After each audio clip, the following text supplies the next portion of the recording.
Good morning. My name is Sean Dexter and welcome you back to the Mango Grow for your daily crypto analysis video.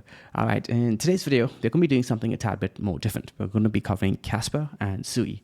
And this is going to be an update, so to speak, on the live stream that we covered just a few days ago, where I gave you guys a bit opportunity for both KAS and for Sui. And the way I did was kind of recalling past price action from different moments where I say, hey, this price action looks very, very familiar to so-and-so period or so-and-so asset. Now, let me go ahead and confluence that with my technical analysis to see if I can come up with a really good bid opportunity.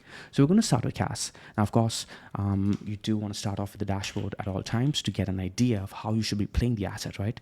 And for KAS over here, we can see that the trend is short across all time frames, right? So you don't want to get too aggressive with this asset. The trend is against you, and in Mango, you want to stay in the direction of the trend. Even if you're not shorting the asset, at the very least, you will protect your capital and will allow you to buy that much more. So for example, right over here, you guys can see that on the 4-day time frame, if you did put on the short trade, you would have made 30%, right? Well, let's say you're not comfortable shorting. Another way to look at this is to say, hey, if I don't buy right over here, and if I wait for when the dashboard actually gives me the signal to go long, and in that way, you can save 30% of your capital and buy 30% more Kaspa, right? So you don't need to put on the short trade. You can hold on to your spot and then buy when things look good. So over here, you want to wait, right? You want to wait before you get aggressive. That being said, you can't put stink bids, right? When you see red like this, you can put deep bids and say, you know what, I'm going to wait for that really good bid opportunity where it gets so good that I can't help but buy a tad bit. And that's what Julian did, right? Julian put a bid all the way down at around 10 cents. Unfortunately, his bid missed by just a tad bit, right? Just a tad bit. He missed it by a fraction of a cent. Once that happened, that happened. It's an unfortunate situation. It happens to all of us. But now you got to ask yourself, if I really want this position, what do I do? Where do I look to bid, right? And in the live stream, we talked about just that. We identified an area where KAS is likely going to retest. And I'm going to go ahead and play a clip now for you guys to show you guys how I quickly, and remember, I did that quickly, so you guys can do that quickly too. I bet all of you guys go through this, right? You spend a lot of time on the charts, you get exhausted, and that's not something you want to do with altcoins because there's so many freaking altcoins. With altcoins, you want to come up with a easy thesis and then dive into it to make it a lot more crystallized, right? That's how I like to do it because otherwise it gets far too much. So here's the clip. Yeah, man. But Julian, on the bright side, you just got to give yourself a big pat on the back and say, you know, you called it. Like this wick over here. Just feel good about.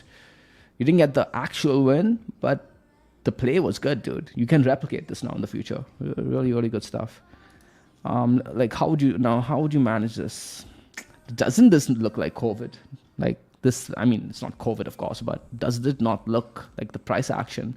You may not want to give anyone another chance, maybe anywhere. Like if you really want this position on KAS, I'd be looking towards 11 to 11.2. Yeah, this zone here. Because now at this point, it risks just doing this. Right, and there you have it. That was a clip from the most recent live stream where we were looking for a potential bid opportunity on Kaspa, and we identified the 11.2 to 11 cent region, right?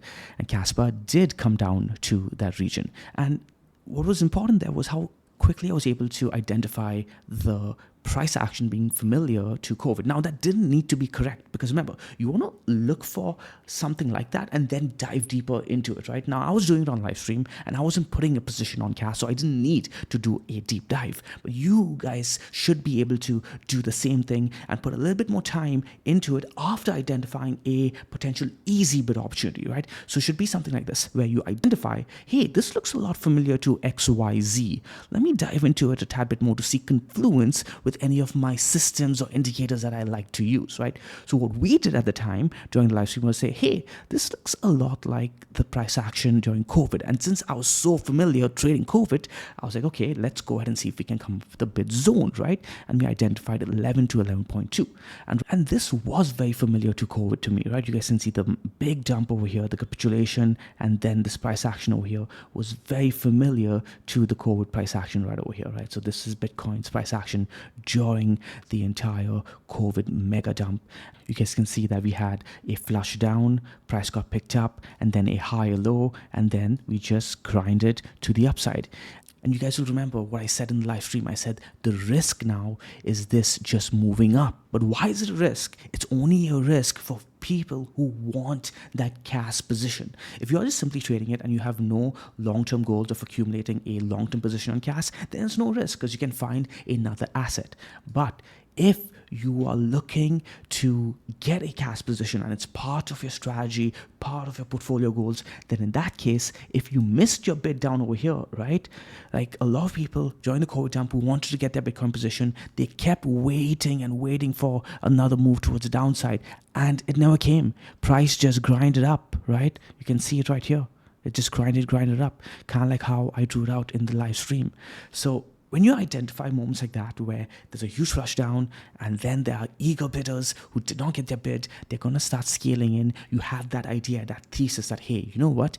If there are eager bidders on this asset, then price should scale up. Price should not revisit this area over here. And if it does, I'm going to be looking to de-risk and position maybe somewhere lower towards the 10 cent to 9 cent region, right? Maybe you're looking for a liquidity tap, etc., etc. But you have a base thesis, you identified a zone, you play that zone, and if that zone gets invalidated either on the 4-hour time frame, the daily time frame, pick the time frame of your choosing, you get out of it, right? But you can trade these kind of scary downtrends as well in your spot positions, provided you're doing it carefully and you stay true to your thesis. Okay, now I did want to cover SUI as well in this video, but we're already at the 6-minute mark, I believe, and I want to give you guys some targets for KAS in case you guys do begin to build a position for KAS. Also, if you guys are enjoying these kind of altcoin videos where I give you guys bid zones as well as targets, let me know by hitting the subscribe button. That way, it one, motivates me to do these kind of videos more often, and two, it also allows me to gauge interest for these kind of videos. So what I'm going to do is I'm going to take a fresh chart now for Kaspa. We're going to be looking at the weekly time frame. I'm going to quickly highlight some key higher time frame levels for you guys right there. That's coming in at around 10 cents. We may not get that though because, hey, in a bull market, now your thesis should be that we are going into a bull market. These high lows should be maintained, right? And your thesis should be that we are going into a bull market, because if you're not going to bull market, why would you want to be bidding KAS over here, right? You can wait for much lower. So if we are in a bull market, these high lows should be maintained, right? We have a low over here at around 9.2. We have a low over here at around 10 cents. And then we have a low, potential low over here, somewhere around, what was that? 10.5 cents, right? Now, this isn't a necessity that we hold these lows on a wick basis. What could be really, really bullish, guys, is if we actually see a wick tapping into all of these lows over here, all the way down to 9 cents, and close above 10.85, right? Let's say 11 cents. If these lows get tapped, okay, if you see a big wick over here, it's not automatically bullish. That's just condition one. Condition two needs to hit two. You need to see a wick underneath these levels and then a massive close above the zone that I'm drawing out for you guys. So let's go ahead and mark out the zone right here. Okay, you want to see a weekly candle close at the very least above 10 cents, but preferably above 11.2. Okay, so again, the reason I'm drawing this out for you guys is to say, one, don't get shook out. But two, if you're bag holding this and it closes underneath 10 cents, you should probably get shook out through a risk management basis, because, guys, price risk coming all the way down here at that point, all the way down to 5 cents, right? And you don't want to be part of that. You'd rather wait for price to reclaim this level in case it goes down there.